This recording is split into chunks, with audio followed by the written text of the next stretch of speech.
Lexus enters fast-filling premium electric SUV club with jazzed-up Toyota bZ4X.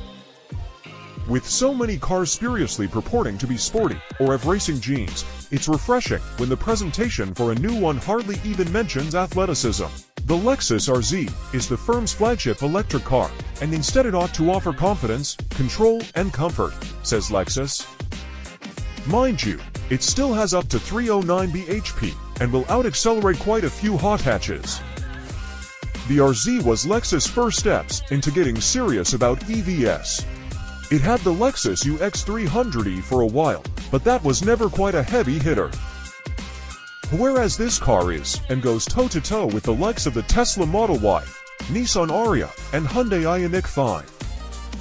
The RZ shares its ETNGA platform, which is bespoke to EVs, with the Toyota bZ4X and Subaru Solterra. A cheaper two-wheel drive mode, bZ 300e joined the range in 2024 to address issues concerning range and price. Design and styling. If you don't like people looking at you when you're parking in Tesco, this is not the car for you. Its sharp lines and size make it stand out. At 4,805mm in length, it's a fair bit longer than the bZ4X, Ioniq 5, and Skoda Enyaq, yet it's hard to figure out where that extra length has gone, because the RZ doesn't feel any more spacious inside than those cars. Sure, adults won't be short on rear legroom, and the boot is big, but that's equally true of those smaller cars. Interior. Lexus has equipped upper models of the RZ with small infrared heaters to try and save some all-important battery. Traditional heating is not energy efficient, and the RZ's sister Toyota is known to chew through battery trying to heat and cool the car. These heaters act a bit like a blanket for your legs and knees. They work well and interact seamlessly with the heated seat and steering wheel. The car's materials are a cut above the bZ4X's, thankfully, although they are very spec-dependent. Higher trims bring the soft leather and interesting technical materials to rival a Genesis EV60, but lower ones introduce some coarser leather and cheaper plastics. The 14.0-inch infotainment touchscreen is as easy to use as a phone. But it is distracting as the fan speed for the heating controls are on the screen. Legroom in the back is huge, making it one of the most practical electric SUVs on the market. The boot too is right up there with rivals and features underfloor storage for the charging cables. No under-bonnet storage, mind you, and no glove box if you get the infrared heater. Engines and performance. The standard model makes 308 bhp from its two electric motors, resulting in a 0 to 62 miles per hour time of 5.5 seconds, which is basically hot hatch pace. It's really brisk and makes mincemeat of country lane overtaking maneuvers. Like with any decent Power E, there's real neck-snap acceleration under full throttle in its sportiest setting. But it's very unlikely you'll be doing this very often. Why? Keep scrolling to get our verdict on the eclectic range.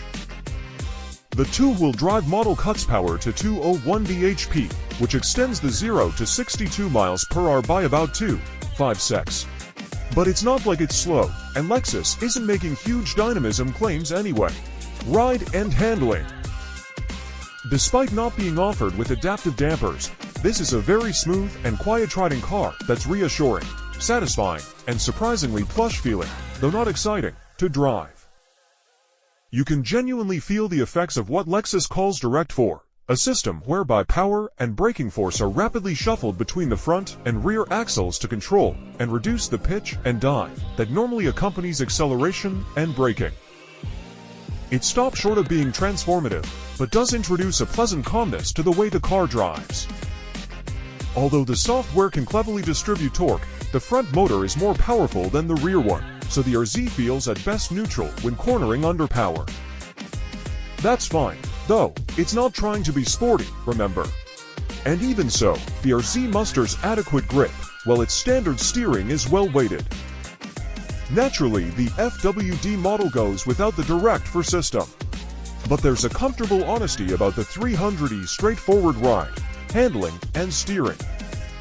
We have also tried Lexus's one-motion grip steer-by-wire system on the European press launch. The system we tried was technically a prototype still, but it still worked impressively and added some sense of occasion. Having just 150 deg of movement between locks ensures you never have to take your hands off the steering wheel, which is why the yoke shape works. Weirdly, it seems to impart ever so slightly more information about grip levels than the conventional steering. The widely variable ratio robs you of the last 5% of precision, which would be a problem on a sports car, but isn't on a comfy SUV.